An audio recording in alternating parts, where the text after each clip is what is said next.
Welcome to Hub City Spokes. We're doing a special micro season with the Lubbock Cultural Arts Foundation, and today we're on point with Nicholas Draga at Ballet Lubbock.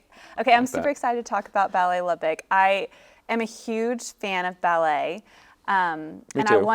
Obviously. Right. So for those that are interested, can you kind of tell us the different types of ways I guess people can be involved in Ballet Lubbock? Oh, yeah, that's a good question. Okay, so often at Ballet Lubbock we talk about kind of the three pillars of Ballet Lubbock. So I'm sorry, this is going to be kind of a long answer. So, and it kind of depends on how you want to get involved. So, pillar one is sort of what most people know as the performances. So there's the Nutcracker every December. You know, you can't have Christmas without going to see the Nutcracker, and then a spring show. So performances, and we talk about the company, so the Ballet Lubbock company, and those are the principal dancers that you see on stage at the Nutcracker and our April show. Yeah, they're phenomenal talent, like absolutely, just yeah, no, amazing. it's kind of blown away. I mean, you know, they've been studying ballet for 15 plus years and come 5 to 6 days a week, and but also they're valedictorians at their high schools, and I mean, a few years ago we had a state champion marksman.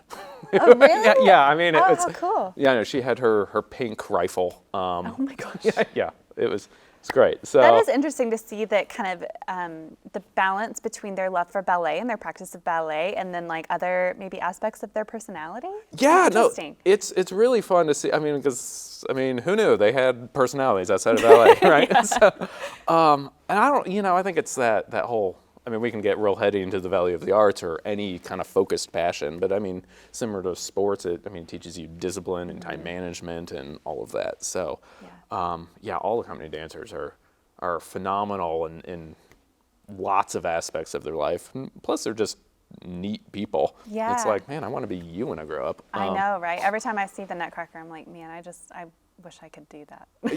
Yeah, me too. I'm not a dancer. That's the irony of my life. I'm like the least comfortable in my life when I'm on the dance floor. No one would assume that though, right? They would think, oh yeah, he could do anything and whatever. Right. I'm glad that they assume that. Yeah, no, but that's the best thing about ballet. You don't have to, you can just sit there and watch it to enjoy it. You don't need to know anything about it.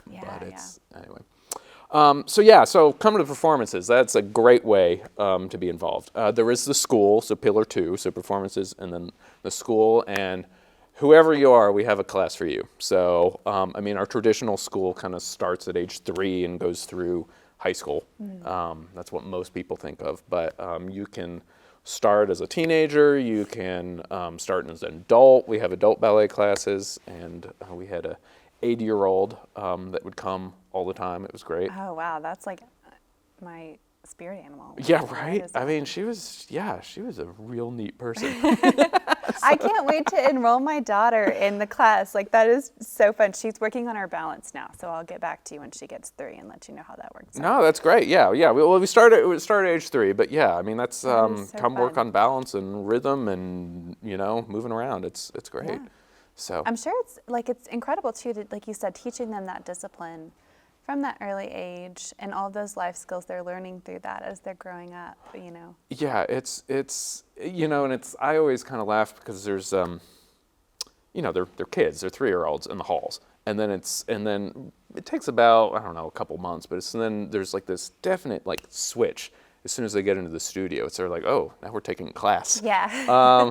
And then when they get out of the studio, then they're kids again, and they're just kind of running around. So yeah, they do take on I was at you guys have the pop-ups on Saturdays sometimes, and I was there at the Buddy Holly Plaza and watching some of the dancers, and it was adorable. Like they do. One little girl showed up, and the second that the lady started teaching the dancing moves, she was game face. Like, this is serious. It was intense. Super impressive. Yeah, and they do not. Sometimes I'll like walk by the windows, and they do not like you to break their concentration. Oh, no. So, yeah, it's a fun transformation to see, certainly, and I don't know one of the most magical moments for me is when the younger dancers like see the company dancers.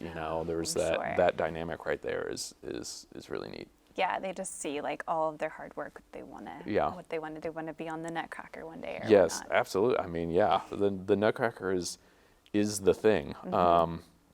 We have we may talk about Buddy Holly Hall, but it's really one of my favorite stories is Sloane Medina. She's young and was not in the Nutcracker yet, but she was, we were at the Civic Center finishing up, and she looked across the street when it was under construction, and she's like, oh, well, when I'm in the Nutcracker, we're going to be at the new Nutcracker Stadium, is what the she... Nutcracker Stadium? Yes, that is the name of Buddy Holly Oh my Hall gosh, in her mind. I love that. I So- love the way that kids' minds work. They just see that, and it's just Yeah. like, That's it. that's the goal. That's the goal. It's Oh, it. how fun. Well, you brought So- it up. Let's talk about the hall. You guys are going to be permanent residents at the Yes, hall. we're very excited. That's awesome. It's how cool. It's yeah. I mean, It it's makes like total how sense, right? I mean, heart of the arts district. You guys are such critical components of our arts community. Like, perfect. Well, thank you. Yeah, no, yeah, it's how lucky are we? I mean, really. I mean, and I say that not only for Ballet Lubbock, but just the arts community. Like right now, it's like how lucky are we that we get to live in Lubbock, Texas, make art at this point.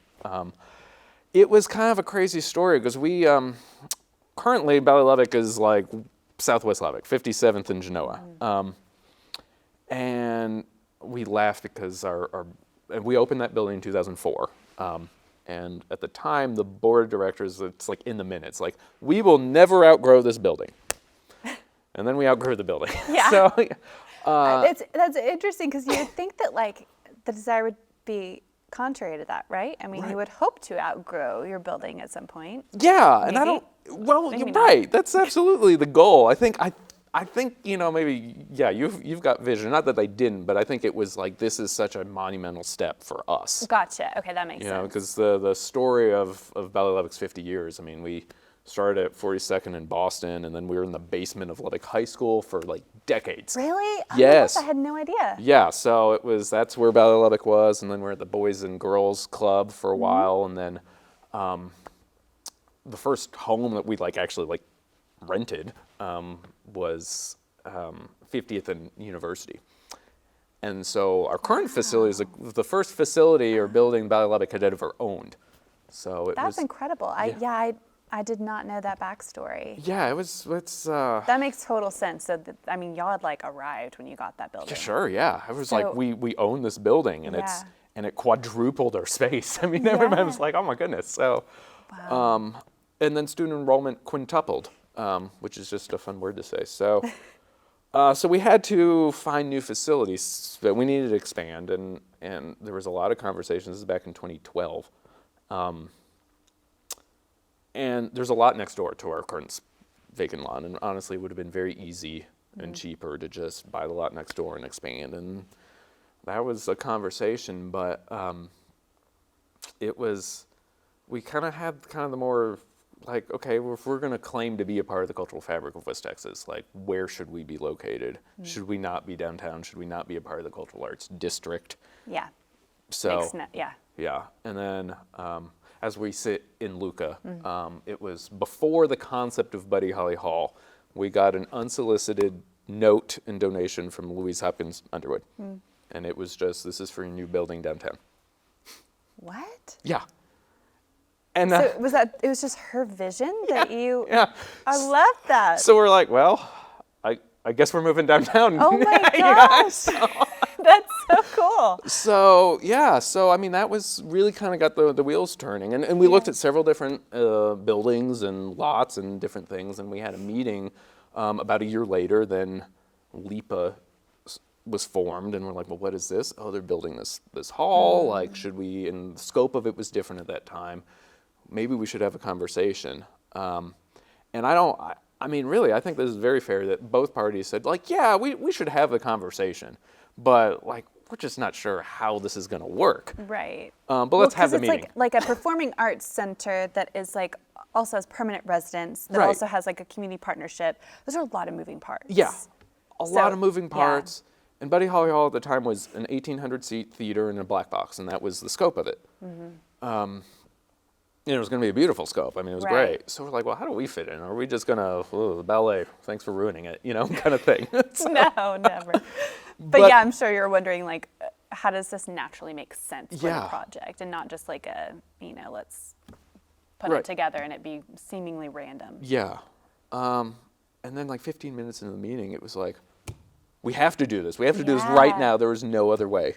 That's That's incredible. So yeah, now the east side, I guess it'll be. yes, yeah, I can't imagine it looking any different. Right. That is Right. so cool. I had a professor back in the day, and his favorite phrase, which I really come to like, he's like, "Good art is unexpected but inevitable," and I don't know, it kind of reminds me of that. It was sort of like I can't imagine it any other way.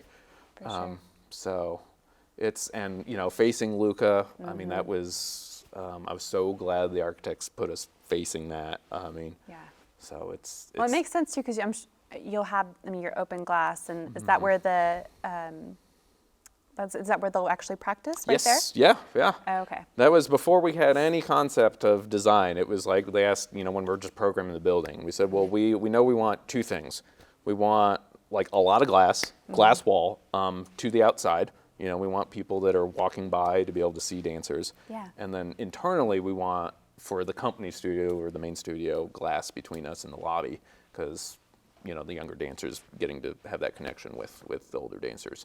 And I think they did a beautiful job of that. So if you're eating at Ravon, the restaurant, you can look into to the company studio, and you can watch a show right there. You can watch the show. How cool. Unless Yvonne's yelling at them, and then we'll close the blinds. But yeah. Okay, so you brought up Yvonne. Can you tell everyone a little bit about her? Yvonne Rotsky, the genius. She is, I know, right? The she's force. kind of like a myth. Like she's like everybody who's like watching her, they're like, oh, there's Yvonne. Like, oh, she's so cool. She's so cool and so intimidating, and so like has that presence. And whenever we're on stage, I mean, she's already taller than me, but she also decides to wear 7-inch heels. Like, so I just kind of feel like it's great. I often, steal the line, just that beautiful giraffe. I first met her when I was at the symphony, and she walked in the symphony office, and it was like, the myth. Like heard of her, yeah. Yes, the myth of Yvonne. So she. She practiced here, right, with Ballet Lubbock? She did. She was a student at Ballet Lubbock, a student of Suzanne Aker, Ballet Lubbock's founder. She was born in upstate New York and then moved to Lubbock when she was, I think, 10 or 11. And so was a student at Ballet Lubbock, and then went away to college and had her professional dancing career. And back in 1996 was when all of a sudden, Ballet Lubbock was without an artistic director, and it was November, and we've got to put on the Nutcracker. Oh my goodness! And Yvonne, if tensions are high at any time. Yes. Yeah. So Yvonne was just here, and then the myth of Yvonne, she literally just came in and saved the day, and been here ever since. Been here ever since. Wow. So it's I'm sure it's so exciting for her, getting to move into the hall with you guys and be a part of that next step for the Ballet Lubbock. I mean, it's that, and I think I would assume for Yvonne, it's like, wow, because all of this is due to her good work before, and Suzanne's. I mean, it's it's not a cliche when it's true, but standing on the shoulder of giants. Yeah. It's like, this is kind of the culmination of years of kind of building this, because I don't know. I used to say this, ballet in West Texas, and I don't really like that anymore because it's making sort of a judgment on it. But it's like, Lubbock, Texas has supported a ballet company for 50 plus years, and and we're embarking on this whole other next chapter, which is profound. I was at Bass Hall in Fort Worth for Texas Ballet Theater. Was doing a show, and their executive director came running up to me at intermission and was just like, so I hear you're getting better hall than us. You're like, yes, we are. We are. Just in case you need to know that. Yes, we are. But don't worry, Fort Worth, you did what you could. So, and we're very proud of that. So, perfect noise criterion, right?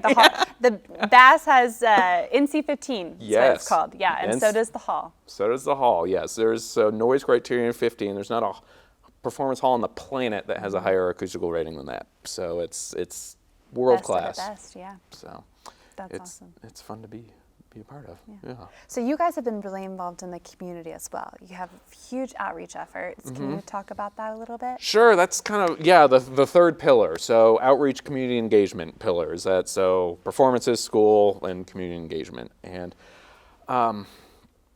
that's Yeah, the exciting thing, I'll talk about what we're currently doing, but the exciting thing is I feel like we're just getting started.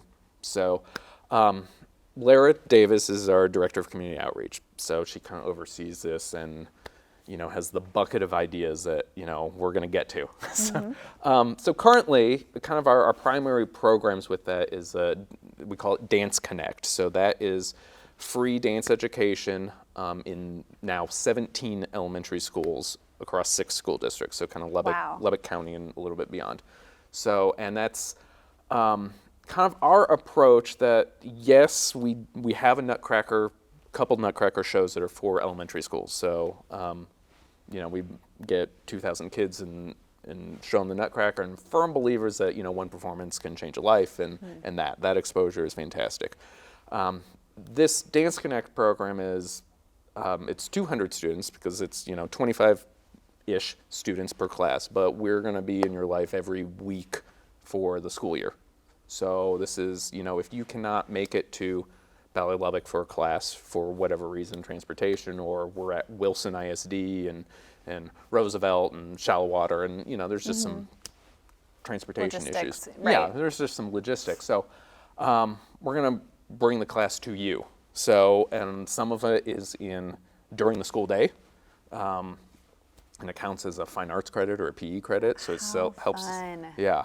So 17 elementary schools, and expanding. The benefit of COVID is now we've got some things are doing rural. I mean, we're in rural programs doing virtual classes, which is, we kind of feel a little silly that we didn't think of that before. I mean, difficult times create ingenuity, right? Sure. You start looking at things differently, and you're like, wait, why didn't we just? Yeah.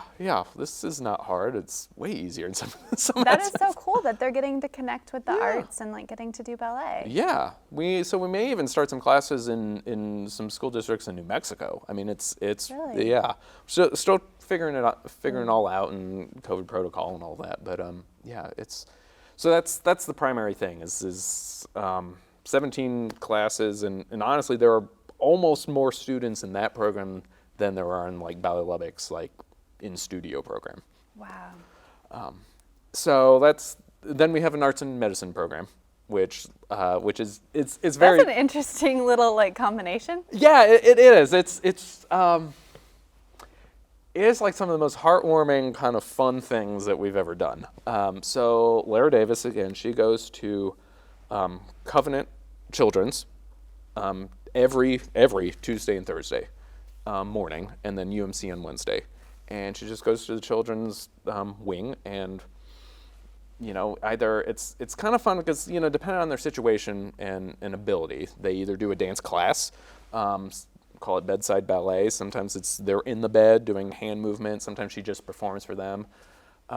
Things I did not think of was, they're siblings, so maybe if the person who's in the hospital is not able or interested, then there's siblings or even parents. We've done classes with parents, and it's a really kind of, I don't know if we're changing their life in that moment, but we're certainly changing their day. Yeah, you're truly bringing magic to their day. I Yeah. mean, it's just something that's fresh and Yeah. in such a, what is known as a sterile environment, right? Sure. A hospital surely is sterile environment, but bringing more life there. Yeah. It's funny you bring up magic. She has a magic wand that she carries with her. She does not. She does. Oh my gosh, I didn't know that, I promise. Yes. So she has That is so cool. So the patient gets the magic wand, and if you point it at Lara, it makes her do things. So, and there's a lot of reasoning behind this, which I did not know. I have goosebumps. Yeah, I know. Yeah. That is so cool. It's really, and I got a shout out to Christine Nagelbauer, who is the child life specialist at Covenant, who really made all this happen. So I thought it was this is a way for us to cleverly teach, the kids certain ballet moves. So if you, if you shake it this way, she'll do a plie kind of thing. So there's a little bit of education in there. But Christine's theory behind it is no, we're giving the patient the power because it's the only time in the day that they have control. Yeah. I mean, they don't even get to choose when they eat. Right. So it's really that break. Yeah, empowering them to, yeah. So And then Lara's very good about making it fun and does all kinds of things with it. So it's a great thing. We go and witness it observe it every so often, and it's really kind of magical to see. I mean, because you're in the hospital, it's not fun, right? Yeah, nobody really, Nobody feels good, especially if you're a 5-year-old. It's scary. And we went into a room, and Mom had just left, and it was just like full on meltdown. And the poor dad was just like, because he's like, help me. And he's scared too, just because the whole situation. But man, in like 1 minute time, we went from meltdown to I'm a princess and I have a magic wand. So it was. So it was a really neat experience. That is incredible, like to have that type of involvement in the community and like for them to have that connection. Because who's to know? Maybe that princess one day wants to be in the Nutcracker. Right. Like maybe she wants to join like Ballet Lubbock and work her way up in the company, and like that is so cool. Yeah. So that's some of the best stuff, and I mean I've talked more about that than I think anything else. I mean, but it's such a good example. Like I mentioned earlier, you are such an iconic part of the arts community. And one huge reason of that, I really believe, is because you're so involved in the community, and like they have a direct connection with you. They're able to interact with you. Oh, well, thank you for saying that. I mean, I feel like it's us, having the opportunity with them. I mean, at the end of the day, right? Yeah. That's what it is. It's making those connections. And I mean, the best things we've done has always been around like involving other artists, community, and coming up with unlikely things. I mean, my good friend Chad Plunkett at Charles Adams Studio Project. I mean, really any good idea I've ever had is really Chad's. I've just stolen it. You both are very creative people. I always get so jealous because I see them at the brewery LBKO, and I'm like, how do I get an invite to that meeting? Oh, come on. Yeah. That's me stealing his ideas. He is very creative. He is, yes. I don't give him credit because he wouldn't know what to do with it. So, but that's the fun part of it, right? Yeah. I don't know. I mean, I'm not actually a creative force at Ballet Lubbock. I'm just surrounded by them. It's like, and that's... You're a great leader. Well, I feel like I have the easiest job in the world, because all it is to be like, yeah, let's do that. Yeah. Yeah. Let's do that. Sounds fun. Yeah, okay, I'll break down some barriers or cut some red tape, but yeah, let's just do that. Yeah. You mentioned Chad, another member of the arts community. Can you talk, you've been involved in the arts community for a long time. Can you talk about Lubbock art just in general and what the community is like? Yeah, I think, you said Ballet Lubbock is involved in the community, and I think it's I don't want to say it's selfish, but I mean, that is the reason, right? We feed off of that as much as anybody. The Lubbock arts community is profound, and I think it kind of goes back to that pioneering spirit of like West Texas. I mean, why on earth would you settle here? So I love that. I think about that so often with our marketing. I'm like, to me, that's it. Like, that's why it's such a creative place. It's such like a high achieving place, because people are so determined. Yes. Because you're right. I mean, we're here on the Llano Estacado. Right. Like, there's some like exclusivity to being in this area, but it's so welcoming. Yeah. It's such an interesting. Yeah, it wasn't by chance, there was intention for being here, and I think it's maybe because we are geographically, away from like the next major metropolis, right? So we've got to do it ourselves, and we're gonna do it in a way that only Lubbock, Texas, or only West Texas can do it. And that's been very fun to see all of the other artists that really kind of see the assets of West Texas. I mean, there's a lot of talent out here. Yeah, there's a lot of talent, and it's really neat that, we all kind of come together, and like, who would have thought that ballet, we have this dance and draw thing. So another Chad Plunkett idea. So we put dancers on a stage, and he lined the stage with artists, and they just sketched. Cool. They did gesture drawings of the dancers, and then and that got from. I mean, it started off with Texas Tech professors doing the gesture drawings. So Shannon Cannings was doing like beautiful stuff. Wow. But then we've got a 5-year-old doing crayon, and Yeah. it was equally as important. I love it. I feel like I would go through the whole performance and then at the end be like, I was supposed to draw something. Like, just watch the whole thing like, oh no. Yeah. Well, really, my favorite quote of the day was there was some guy that, doing art trail, and he stopped and he looked, and he was watching somebody draw, and he was like, whoa, it's like double art. I was like, It's art on art. Yeah, it's good. We're Got gonna you. steal that. Yeah. We're gonna print that. Oh my gosh. And then you guys have a spring show. Spring as show. well. So we're doing Snow White in April. Oh, so So fun. it's which we've done before, but it's a great show.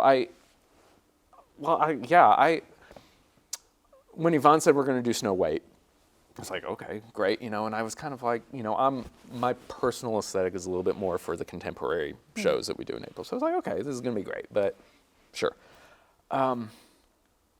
I genuinely think it's like my favorite show we've ever done. Really? Yeah. Oh, how fun. What kind of changed your mind, I guess, or? Well, it really kind of surprised me. It was Yvonne started, because there's no score to Snow White like there is the Nutcracker, right? Tchaikovsky did not write Snow White the musical. So, so she, I guess, curated a playlist from Vitamin String Quartet, which is a string quartet that arranges all kinds of songs for a string quartet. So from classical to Metallica. And she listened to hours and hours of them and put together this score, if you will. So it's a musical score that really kind of told the story in her eyes. So the music is fantastic. Wow. That was a lot of fun, and just, I don't know, the choreography. I mean, I guess maybe because she created the music, it was really like inspirational for her. And the dwarves and just the story, the way she put it all together was really, really neat and fun. Oh, I can't wait to see it. So I was like, I'm getting the feels watching this. That's weird. I didn't know I had those. So it was, what is this? It's interesting what good art can do, right? Yeah, you're like, why am I crying? Yeah, why? What? I don't know about this. So, Oh man. Yeah. Well, this has been so much fun. Thanks for joining us. We really appreciate it. Absolutely. Make sure to support our friends at Ballet Lubbock and definitely visit them for Snow White in the spring. For more events for the arts, check out lubbockculturalarts.org.